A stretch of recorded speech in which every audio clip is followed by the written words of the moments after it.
السلام علیکم ورحمۃ اللہ وبرکاتہ۔ میری بیوی کے چہرے پر کالے داغ تھے۔ میری ماں میری بیوی سے بہت نفرت کرتی تھی اور مجھے بھی اس کے خلاف بھڑکاتی رہتی تھی۔ ایک روز وہ نماز پڑھ رہی تھی کہ میں نے اسے آواز دی۔ جب وہ کمرے میں نہیں پہنچی تو میں نے غصے میں جا کر اسے نماز پڑھتے ہوئے ہی مارنا پیٹنا شروع کر دیا تھا۔ وہ سجدے میں گر کر رونے لگی اور کچھ ہی دیر کے بعد مجھ پر اللہ کا عذاب آ گیا، کیونکہ تھوڑی ہی دیر میں میری پہلی شادی کی رات تھی۔ میرے دل میں بھی ہزاروں ارمان تھے کہ نہ جانے میری بیوی کیسی ہوگی۔ یار دوستوں کے ہنسی مذاق سے جان چھڑائی تو گھر میں بہنوں اور کزنوں نے خوب تنگ کیا، اور اپنا نیگ لے کر جب مجھے کمرے میں جانے دیا تو اس وقت رات کے 2 بج رہے تھے۔ پورا کمرہ پھولوں سے سجا ہوا تھا اور ان کی مہک سے میرے احساسات الفاظ میں ڈھلنے کو بیتاب تھے۔ سامنے ہی بستر پر خوبصورت لباس زیورات پہنے میری دلہن گھونگھٹ میں چہرہ چھپائے میری منتظر تھی۔ دھڑکتے ہوئے دل کے ساتھ جا کر اس کے سامنے بیٹھ گیا۔ جب اسے سلام کیا تو اس کی خوبصورت مدھم آواز میں جواب پا کر میں بہت زیادہ مسرور ہوا تھا۔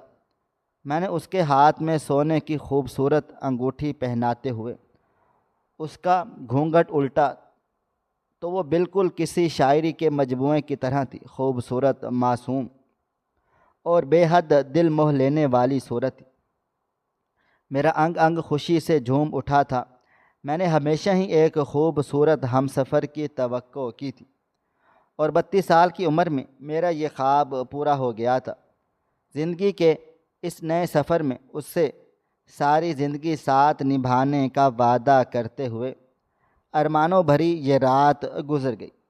اگلی صبح جب وہ گیلے بالوں کے ساتھ ڈریسنگ کے سامنے بیٹھی اپنے بال سکھا رہی تھی تو میں بستر سے اٹھا، مسکراتا ہوا اس کی طرف بڑھا۔ اس کی میری طرف سے پیٹھ تھی۔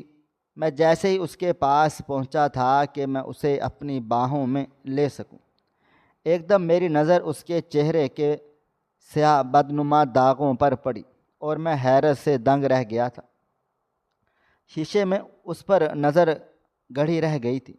وہ مسکراتے مسکراتے ایک دم سے سہم کر میری طرف دیکھنے لگ گئی۔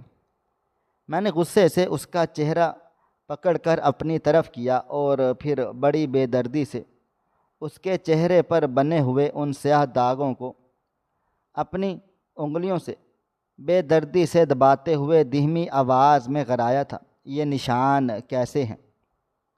تم نے مجھے پہلے کیوں نہیں بتایا کہ تمہارا چہرہ اتنا بھیانک ہے؟ کیا میری ماں جانتی تھی کہ تمہارے چہرے پر یہ بدنما داغ ہیں؟ کیا تم نے اور تمہارے ماں باپ نے دھوکے سے میری ماں کو بیوقوف بنا کر یہ شادی رچائی ہے؟ اس کی نظروں میں غیر یقینی کیفیت تھی۔ ساری رات تو محبت کے وعدے کرتے ہوئے کٹی تھی اور صبح ہی صبح اس کی زندگی کا رخ بدل کر رہ گیا تھا۔ وہ بامشکل بول سکی تھی، دھبے اچانک ہونے والی بیماری کی وجہ سے پڑ گئے ہیں۔ جب ہمارا رشتہ ہوا تھا تب ایسا کچھ بھی نہیں تھا۔ میرے والدین ان کا علاج کروا رہے ہیں اور ڈاکٹر کہتے ہیں کہ 1-2 سال میں یہ چلے جائیں گے۔ میں نے تو اپنی امی سے کہا تھا کہ وہ آنٹی کو سب بتا دیں، اور امی نے بھی مجھے کہا تھا کہ انہوں نے آنٹی سے بات کر لی ہے، لیکن آپ کے رویے سے ایسا لگتا ہے جیسے میری امی نے جان بوجھ کر بات نہیں کی۔ میری بیوی نجمہ جو ایک پڑھی لکھی لڑکی تھی اس وقت اتنی زیادہ کنفیوز تھی جیسے اس کے چہرے پر دھبے نہیں بلکہ اس کے کردار پر دھبے ہوں۔ میں نے اپنے ہاتھ میں پکڑا ہوا اس کا چہرہ بہت بری طرح سے جھٹکا تھا۔ وہ سٹول پر بیٹھے بیٹھے لڑکھڑائی تھی۔ میں نے اپنی امی کو غصے سے یہ سب بتایا اور تھوڑی ہی دیر کے بعد سب لوگ اس نئی نویلی دلہن کو گھیرے ہوئے کھڑے تھے۔ کمرے میں گزری رات شب عروسی جس قدر خوبصورت تھی میری شادی کی پہلی صبح اتنی ہی زیادہ ناگوار تھی۔ وہ نظریں جھکائے مجرم بنی سب کے بیچ میں کھڑی تھی۔ میری ماں، میری کزنیں، میری ماسیاں، میری چاچیاں سب اس کو بری طرح سے ذلیل و رسوا کر رہی تھیں کہ اس نے اتنی بڑی بات کیسے چھپا لی۔ تھوڑی دیر کے بعد میں فون کر کے لڑکی کی ماں اور اس کے گھر والوں کو بلا لیا گیا، اور وہ شریف لوگ تھے۔ آتے ہی اس کی ماں نے میری ماں کے سامنے ہاتھ جوڑ لیے اور اپنا دوپٹہ پیروں میں ڈال کر کہا کہ بہن، خدا کے لیے اس میں میری بیٹی کا کوئی قصور نہیں ہے۔ اچانک ہونے والے چکن پاکس کی وجہ سے یہ نشان ہو گئے تھے، اور میرا خیال تھا کہ نشان مکمل چلے جائیں گے، لیکن کچھ نشان ایسے ضدی تھے کہ رہ گئے۔ میری بیٹی مجھے بار بار کہا کہ میں آپ لوگوں کو بتا دوں کہ اس کے چہرے پر داغ ہو گئے ہیں، لیکن میں ماں کی ممتا سے مجبور ہو کر ایسے نہیں کیا۔ میں نے اپنی بیٹی سے جھوٹ بول دیا کہ میں نے آپ کو اس بارے میں سب کچھ سچ سچ بتا دیا ہے۔ وہ بری طرح سے رو رہی تھی۔ میری ماں نے غصے سے مجھے کہا، طیب بیٹا، دیکھتا کیا ہے، کھڑے کھڑے اسے طلاق دے کے فارغ کر۔ بھلا ایسی بدصورت لڑکی کو کون اپنی بہو بنائے گا؟ ساری عمر میرا بیٹا اس لڑکی کی وجہ سے مذاق کا نشانہ بنا رہے گا۔ ابھی اسے چھوڑ دے، دفع کر دے، لے جائیں گے یہ لوگ اپنی مصیبت اپنے ساتھ۔ امی جان کی یہ باتیں سن کر میں اپنی جگہ پر تھوڑا سا ہل کر رہ گیا تھا۔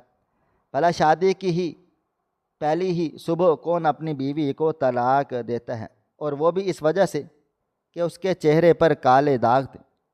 میری بیوی نجمہ یہ سنتے ہی میرے ماں کے قدموں سے لپٹ گئی تھی۔ آنٹی پلیز ایسا نہ کریں، میں دنیا کو کیا بتاؤں گی۔ میں وعدہ کرتی ہوں کہ آپ کو کبھی بھی کسی شکایت کا موقع نہیں دوں گی۔ مجھے گھر میں کسی فالتو سامان کی طرح پڑے رہنے دیں۔ میری تین چھوٹی بہنیں ہیں، اگر مجھے شادی کے پہلے ہی روز طلاق ہو گئی تو ان کا کیا بنے گا؟ میرے ابو نے تو میری شادی کرنے کے لیے اپنی دکان بھی بیچ ڈالی ہے۔ ہم لوگ پہلے ہی کرائے کے مکان میں رہتے ہیں۔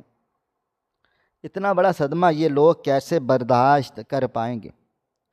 وہ اب بری طرح سے زاروں قطار رو رہی تھی۔ اس کا رونا دیکھ کر میں نے سوچ لیا تھا کہ اسے طلاق تو ہرگز نہیں دوں گا۔ میری بیوی صرف 4 ہی بہنیں تھیں، ان کا بھائی کوئی بھی نہیں تھا۔ امی جان نے شادی سے پہلے ہی یہ بات مجھے بتا دی تھی کہ میں نے جان بوجھ کر ایسی لڑکی کا انتخاب کیا ہے، کیونکہ بھائیوں والی لڑکیوں کے نخرے بہت زیادہ ہوتے ہیں۔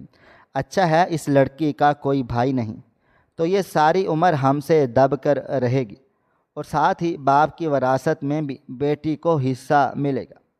میرے سسر جو خاموش کھڑے روئے جا رہے تھے، وہ ایک دم میرے ابو کے قدموں میں بیٹھ گئے۔ میرے ابو نے امی کی طرف غصے سے دیکھتے ہوئے انہیں فوراً سے اٹھا لیا اور پھر دھاڑ کر بولے، پروین بیگم،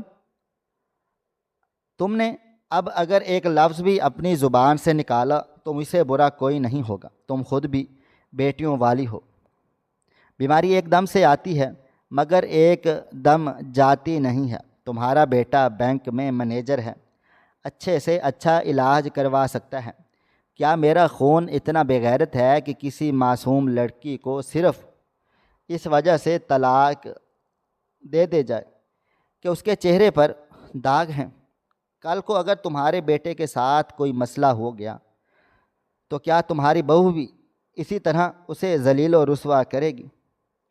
ابو کی اتنی کھری باتیں سن کر امی اپنی جگہ پر غصے سے تل ملا کر رہ گئی، لیکن ابو کی بہنیں بھی موجود تھیں اور دیگر رشتہ دار بھی، اس لیے امی ابو کو کچھ نہ کہہ سکیں۔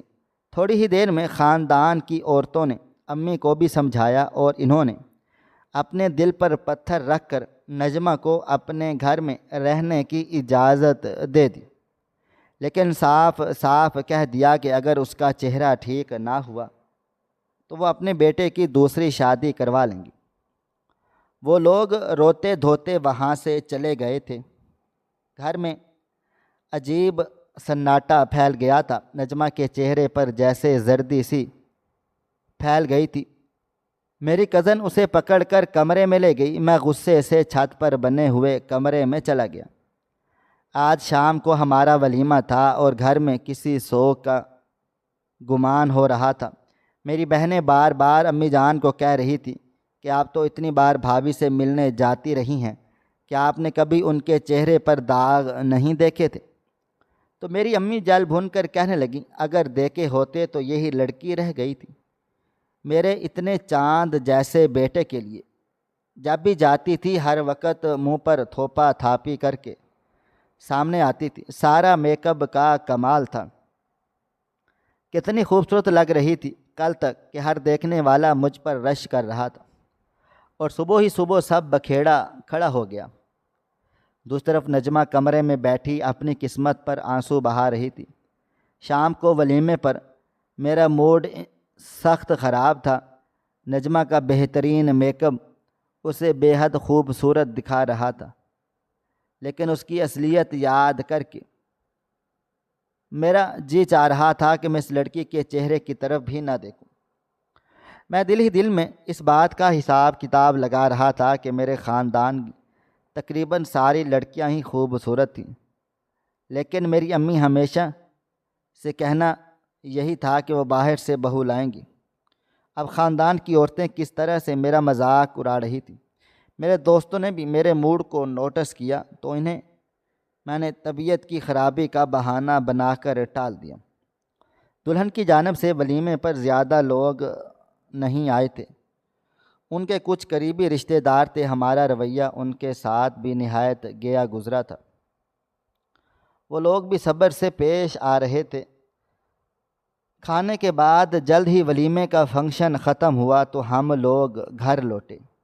میری امی باضد تھی کہ وہ نجمہ کو اس کے میکے بھیجیں گی، لیکن ابو اپنی بات پر اڑے ہوئے تھے اور کہہ رہے تھے کہ اگر نجمہ جائے گی تو طیب بھی اس کے ساتھ ہی جائے گا مکلاوے کی رسم کے لیے۔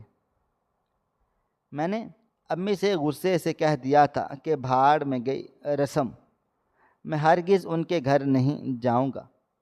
ابو جان نے بھی مجھے خوب ڈانٹا، لیکن مجھ پر اب کسی بات کا اثر نہیں ہو رہا تھا۔ نجمہ کمرے میں بیٹھی تھی۔ میں نے جا کر بدتمیزی سے اس کا ہاتھ پکڑا اور کمرے سے باہر نکال کر دروازہ بند کر لیا۔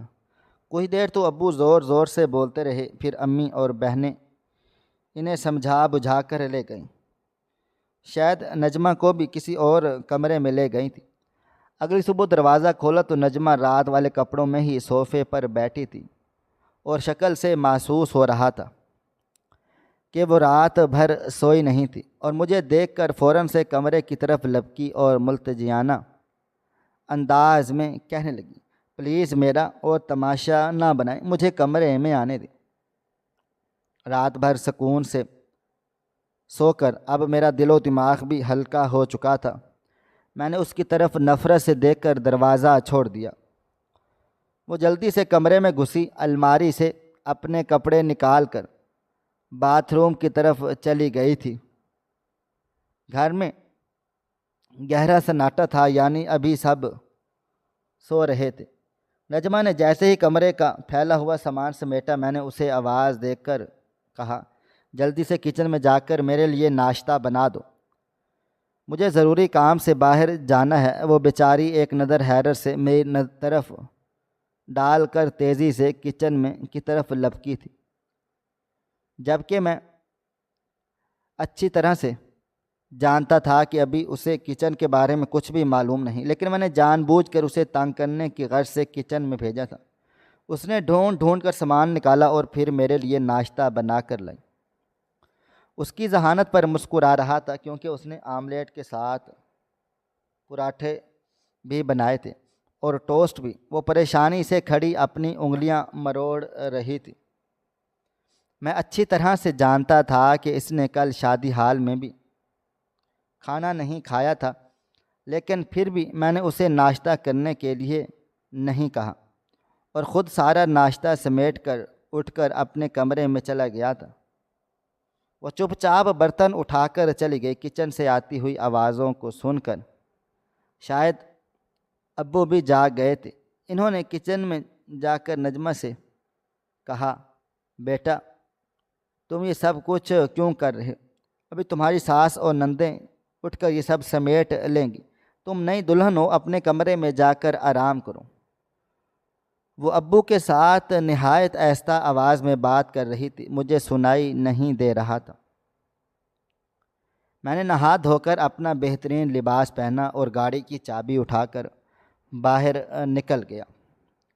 یوں شادی کے فوراً بعد سے ہم سب کا رویہ نجمہ کے ساتھ اتنا بدترین تھا کہ اگر کوئی اور لڑکی ہوتی تو اتنا بدترین پہلے دن چھوڑ کر چلی جاتی، لیکن وہ بڑی بہن تھی اس لیے اپنے گھر واپس نہیں گئی، کہیں اس کی چھوٹی بہنوں کے مستقبل پر اس کی وجہ سے داغ نہ لگ جائے۔ امی اور بہنوں نے اسے مکمل طور پر کچن کی نظر کر دیا تھا۔ اپنے کام وقت پر نہ ہونے کی وجہ سے کچن میں چلا جاتا تو وہ بھاگ کر پہلے کچن میں آتی اور پھر مجھے میری ساری چیزیں دیکھ کر کہنے تھی کہ وہ کچن میں بھاگ جاتی ہے، جہاں پر امی اسے چھوٹی چھوٹی بات پر ذلیل و رسوا کرتی رہتی۔ ابو نے بہت کوشش کی کہ ہم لوگوں کا رویہ اس کے ساتھ ٹھیک ہو جائے، لیکن ہمیں اس کے ساتھ اللہ واسطے کا بیر تھا، اور وقت گزرنے کے ساتھ ساتھ یہ بیر بڑھتا چلا جا رہا تھا۔ اس میں کوئی کمی نہیں ہو رہی تھی۔ پہلے پہل تو اس نے اپنے چہروں کے داغوں کو میک اپ سے چھپانے کی کوشش کی، لیکن پھر ہم سب کا رویہ دیکھ کر اس نے جیسے حالات سے سمجھوتا کر لیا تھا۔ اب وہ بیچاری اسی حلیے میں پورے گھر میں بوکھلائی پھرتی رہتی تھی اور کام کاج کرتی رہتی تھی۔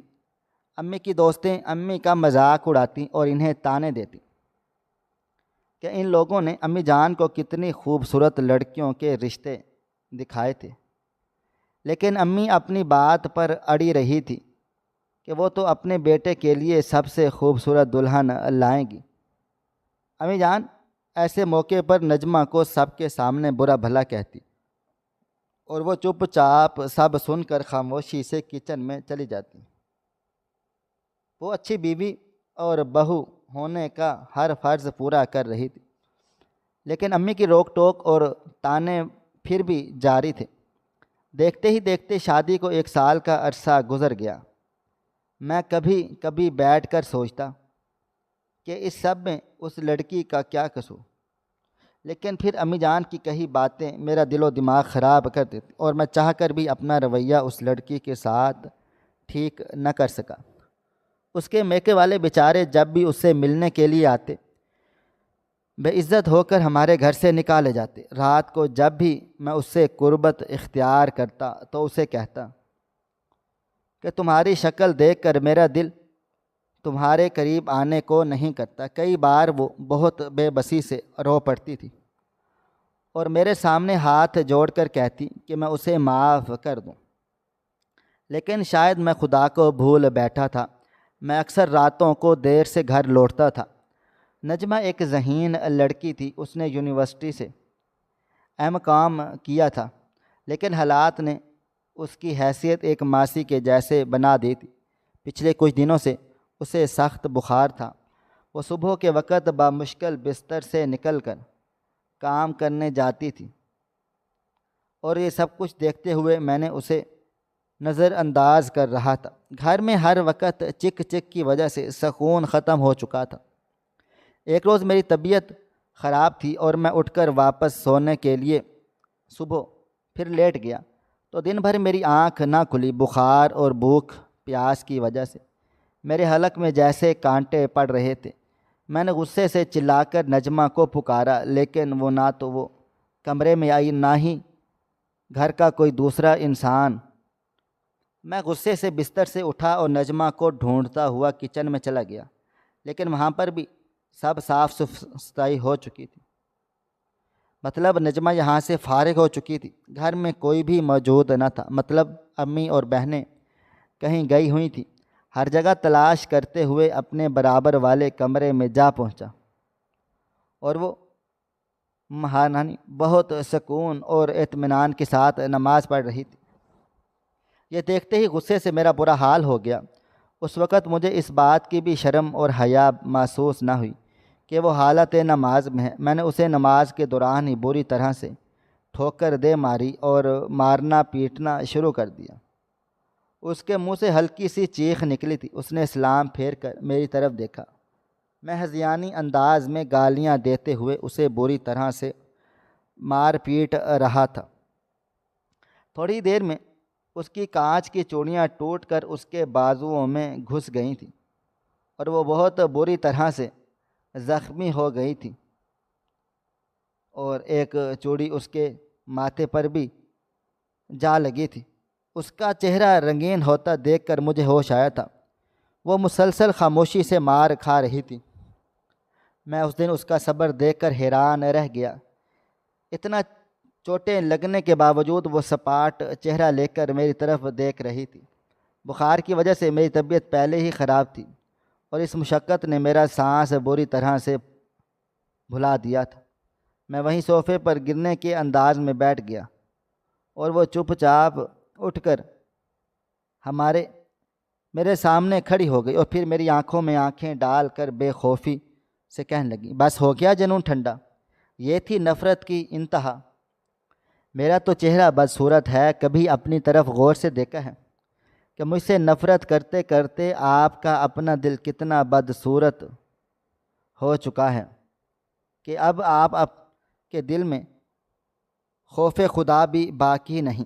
میری ماں نے اپنی بیٹی کی محبت میں مجبور ہو کر صرف ایک غلطی کی تھی کہ انہیں آپ کی ماں کو سچ بتا دینا چاہیے تھا، لیکن وہ ممتا کے ہاتھوں مجبور ہو کے نہ بتا سکی۔ لیکن آپ پہلے دن سے لے کر اب تک کتنی غلطیاں کر چکے ہیں۔ میں بیوی ہوں آپ کی، میاں بیوی ایک دوسرے کا لباس ہوتے ہیں۔ آپ کی عزت کی حفاظت میرے ذمے اور میری عزت کی حفاظت آپ کے ذمے ہے، لیکن پہلے دن سے اب تک میری عزت کو آپ نے چوراہے پر لٹکا کر رکھا۔ اگر مجھ سے اتنی ہی بڑی نفرت ہے تو مجھ پر جبر کیوں کرتے ہو؟ مجھے چھوڑ کیوں نہیں دیتے؟ بس میں نے فیصلہ کر لیا ہے کہ اب میں اس گھر میں کسی جانور کی طرح زندگی نہیں گزاروں گی۔ میں چلی جاؤں گی اور یہاں سے اور کر لینا اپنے شوق پورے اور کر لینا کسی خوبصورت لڑکی سے شادی۔ میں تو صبر اس لیے کر رہی تھی کہ صبر کا پھل ضرور ملتا ہے، لیکن میں یہ بھول گئی تھی کہ میں جس دروازے پر دستک دے رہی ہوں وہ دروازہ پتھر کا نہیں ہے، بلکہ اس کے دوسری طرف پتھر ہے۔ آپ کا دل اتنا سخت ہو چکا ہے کہ اب اس پر کوئی بات اثر بھی نہیں کر سکتی۔ جاتے جاتے میں آپ سے صرف ایک سوال ضرور کروں گی۔ میری جگہ اگر آپ ہوتے اور شادی کے بعد اگر آپ کو کوئی بیماری ہو جاتی، کوئی معذوری ہو جاتی، تو آپ میں اگر اس بیماری کو معذوری اور بیماری کا بہانہ بنا کر آپ کے ساتھ یہ غیر انسانی سلوک کرتی، تو آپ اس معاشرے میں مجھے کس نام سے یاد کیا جاتا؟ یا اگر میری جگہ آپ کی تینوں بہنوں میں سے کوئی ہوتا تو اس کے ساتھ یہ ناانصافی ہوتے ہوئے دیکھ سکتے تھے؟ اس کے لہجے میں آج اتنی مضبوطی تھی کہ میں چاہ کر بھی اسے کچھ بھی نہ کہہ سکا تھا۔ وہ بڑے وقار اور اطمینان کے ساتھ جائے نماز کو تہہ کر کے صوفے پر رکھتی ہوئی کمرہ چھوڑ کر جا چکی تھی۔ میں نے اس کے کہے ہوئے الفاظ کے ٹرانس میں بیٹھا ہوا تھا۔ اس کی ایک ایک بات سچ تھی۔ میرا ضمیر مجھے کچوکے لگا رہا تھا۔ میری ٹانگوں میں اٹھنے کا حوصلہ بھی نہیں تھا۔ میں اس وقت چونکہ جب بیرونی دروازہ بند ہونے کی آواز سنائی دی، میں اٹھ کر اس کی طرف تیزی سے بھاگا تھا، لیکن میرے پاس اسے روکنے کے لیے الفاظ نہیں تھے۔ لیکن میں نے سوچا کہ اگر وہ اس حالت میں گھر سے باہر جائے گی تو میری بچی کھچی عزت بھی داؤ پر لگ جائے گی۔ لیکن جب میں نے دروازہ کھول کر دیکھا تو اس کا کوئی نام پتہ نہیں تھا۔ شاید وہ پہلے ہی گاڑی منگوا چکی تھی اور اب اس کے پیچھے سسرال جانا اپنے پیروں پر کلہاڑی مارنے کے مترادف تھا۔ میں بھاگ کر کمرے میں چلا گیا اور باری باری گھر والوں کے نمبر مرانے لگا۔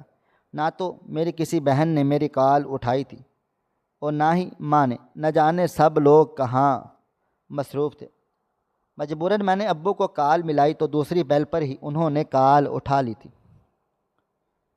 میں نے انہیں اٹک کر بتایا کہ نجمہ گھر چھوڑ کر چلی گئی ہے۔ وہ حیرت سے دنگ رہ گئے اور پوچھنے لگے، ایسا کیسے ہو سکتا ہے؟ وہ تو ایسی لڑکی ہی نہیں ہے جو گھر چھوڑ کر جائے۔ ابو نے غصے سے مجھ سے پوچھا کہ سچ سچ بتاؤ طیب، تم نے نجمہ کے ساتھ کیا کیا ہے؟ ابو کی بات سن کر میں نے گھبرا کر فون بند کر دیا۔ اب میں ان کو کیا بتاتا کہ میں نے اپنی بیوی پر ہاتھ اٹھایا ہے۔ ابو گھر پہنچتے ہی مجھ پر چیخنے چلانے لگ گئے تھے۔ امی جان کو کال کر کے کہا کہ وہ جلدی گھر پہنچے، وہ شاپنگ کے لیے بازار گئی ہوئی تھی۔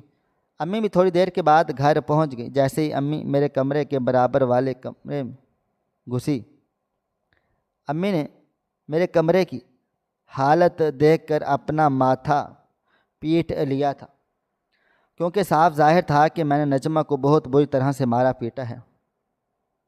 اور وہ میری طرف آ کر برا بھلا کہنے لگی تو میں نے حیرت سے ان کی طرف دیکھا کر کہا، امی اب آپ کو نجمہ کی فکر ہو رہی ہے؟ میرے دل میں اس کے لیے جتنی بھی نفرت ہے یہ ساری آپ نے ہی انڈیلی ہے، ورنہ اس کی خدمت اور اس کی گھر کے لیے اس کی محبت دیکھ کر میں کبھی کبھی خود بھی حیران ہو جاتا تھا کہ کیسی عجیب لڑکی ہے جس گھر میں اسے صبح و شام ذلیل و رسوا کیا جاتا ہے، وہ اسی گھر کی خدمت کرنے میں لگی ہوئی ہے۔ یہ ساری آپ باتوں کا ہی فطور ہے، آپ کی وجہ سے ہی میرے دل میں آج اس کے لیے اتنی نفرت پیدا ہو گئی ہے۔ ہاں، میں اپنی بیوی سے سخت نفرت کرتا ہوں۔ میں اس کو دیکھتا ہوں تو مجھے لگتا ہے کہ ساری دنیا مجھ پر ہنس رہی ہے۔ ابو جان نے میری بات سن کر میرے منہ پر تھپڑ دے مارا اور میں غصے سے اپنے کمرے میں جا گھسا تھا اور شرٹ پہن کر گاڑی کی چابی اٹھا کر تیزی سے باہر لپکا۔ کل رات سے میں اپنے کمرے میں پڑا تھا، بجائے اس کے کہ میری خیر خبر دریافت کرتا۔ گھر والے ہی مجھ پر خفا ہو رہے تھے، اور جو لڑکی ہر وقت بوتل کے جن کی طرح میرے لیے حاضر رہتی تھی اسے میں نے خود خفا کر چکا تھا۔ امی جان نے مجھے پیچھے سے پکارا، کہاں جا رہے ہو؟ میں نے غصے سے پلٹ کر جواب دیا، کل رات سے بیٹا بخار میں پھونک رہا ہے اور اپنے کمرے سے باہر نہیں نکلا، اور ماں شاپنگ کرنے پہنچی ہے۔ دوپہر میں کتنی کالیں کی تھیں آپ کو اور آپ کی بیٹیوں کو، لیکن کسی نے میری کال نہیں اٹھائی۔ اسی غصے میں میں نے اپنی بیوی کو بھی مار پیٹ کر گھر سے نکال دیا ہے، اور اب بھی بجائے اس کے کہ میری کوئی فکر کرے، الٹا مجھے ہی باتیں سنا رہے ہیں۔ جا رہا ہوں باہر۔ امی جان یہ سن کر میرے پیچھے بھاگی، لیکن میں غصے سے دروازہ بھیڑ کر چلا گیا تھا۔ میں تیزی سے گاڑی چلا رہا تھا کسی ریسٹورنٹ کی تلاش میں۔ اچانک سے میں بری طرح سے ٹریفک میں پھنس گیا تھا اور میرا دل و دماغ غصے اور بھی زیادہ خراب ہو گیا۔ جیسے تیسے کر کے میں نے گاڑی ٹریفک سے باہر نکالی اور جلد بازی اور تیز رفتاری کی وجہ سے سامنے سے آتے ہوئے تیز رفتار ٹرالے کو میں نہ دیکھ سکا، اور میری گاڑی کا اس ٹرالے سے زوردار تصادم ہوا اور میرا ذہن تاریکیوں میں ڈوب گیا۔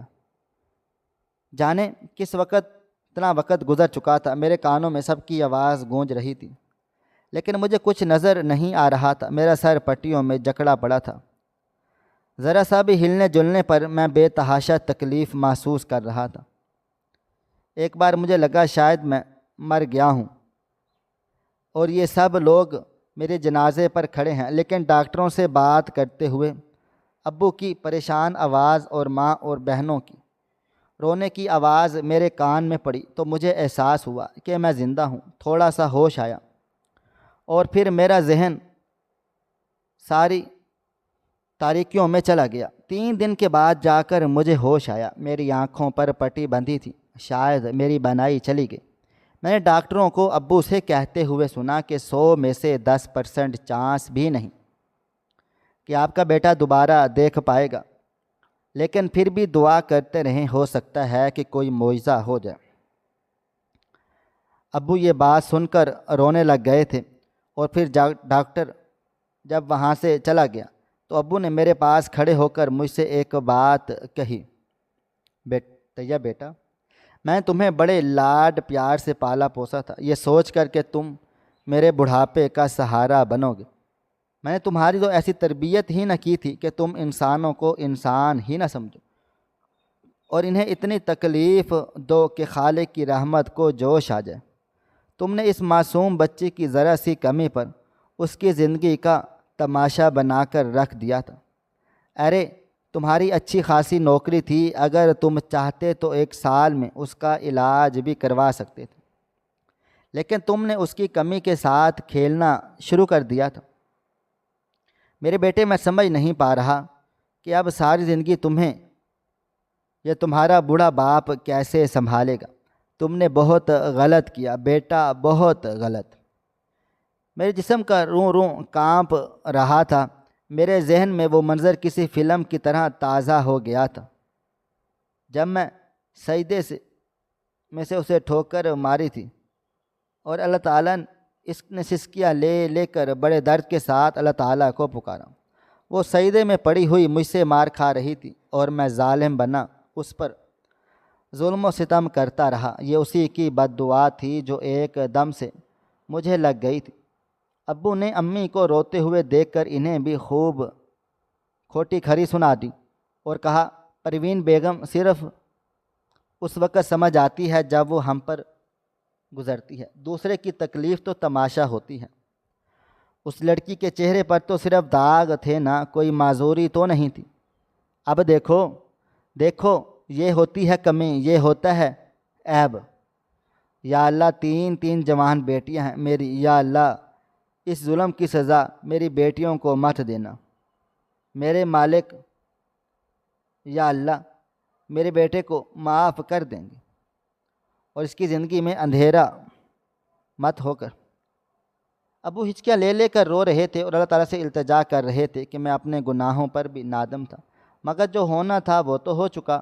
میرے جسم میں چھوٹے موٹے اور بھی فریکچر ہوئے تھے۔ میں پورا 1 مہینے تک ہاسپٹل کے بستر پر پڑا رہا تھا، اور پھر جب گھر واپس لوٹا تو کمرے کی تنہائی نے مجھے احساس دلا دیا کہ ہم سفر کتنا ضروری ہے۔ لیکن اب تو میری زندگی اندھیروں سے بھر چکی تھی۔ امی جان اس کے گھر گئی تھیں اسے منانے، اس سے معافی مانگنے، لیکن اس نے یہ کہہ کر امی جان کو واپس موڑ دیا تھا کہ میرا عیب بھی اللہ تعالیٰ کی طرف سے دیا ہوا تحفہ تھا جس نے مجھے صبر کرنا سکھا دیا، اور اب میں یہ غلطی بھول کر بھی واپس نہیں کر سکتی کہ واپس اسی انسان کے پاس چلی جاؤں جس نے مجھے ایک دن بھی یہ احساس نہیں دلایا کہ وہ میرا محافظ ہے۔ آپ یہاں سے چلی جائیں، میں نہیں چاہتی کہ میرے دکھ میں آپ کی دل آزاری کروں۔ میرے ابو میرا علاج کروا کر تھک گئے ہیں۔ جس گھر میں نجمہ کے ساتھ ہر وقت ظلم و زیادتی کی جاتی تھی، اب اس گھر میں ہر وقت اللہ تعالیٰ سے دعائیں کی جاتی ہیں۔ میری بہنوں کے رشتے آتے ہیں، واپس لوٹ جاتے ہیں۔ سب لوگوں کو یہی لگتا ہے کہ جن کا جوان جہاں بیٹا بھائی نابینا ہو گیا وہ بھلا جہیز میں کیا لائیں گے۔ مجھے امی نے ایک روز بتایا کہ نجمہ نے بینک میں نوکری کر لی ہے۔ امی نے ہی بتایا کہ اس نے اپنے چہرے کا بھی علاج کروا لیا ہے اور وہ اپنے باپ کا بیٹا بن کر اپنی بہنوں کا مستقبل سنوارنے کے لیے اپنی زندگی گزار رہی تھی، اور میں جس نے اپنی ہستی کا گھمنڈ کیا تھا آج اندھیروں میں گھر کر یہ سوچ رہا ہوں کہ کاش انسان وقت پر سمجھ جائے کہ وہ انسان ہے، نہ تو فرعون ہے اور نہ ہی خدا۔ کب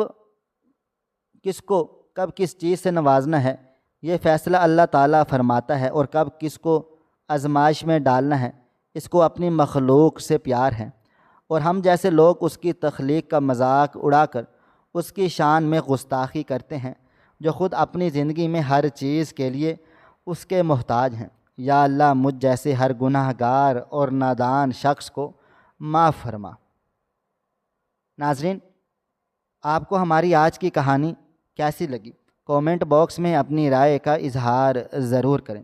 مزید اس طرح کی سبق آموز کہانیاں سننے کے لیے ہماری ویڈیوز کو لائک کریں، شیئر کریں اور ہمارے چینل ایس ایف سٹوریز کو ضرور سبسکرائب کر لیں۔ ملتے ہیں کل ایک نئی اور دلچسپ کہانی کے ساتھ، تب تک اپنا ڈھیر سارا خیال رکھیے گا۔ اللہ حافظ۔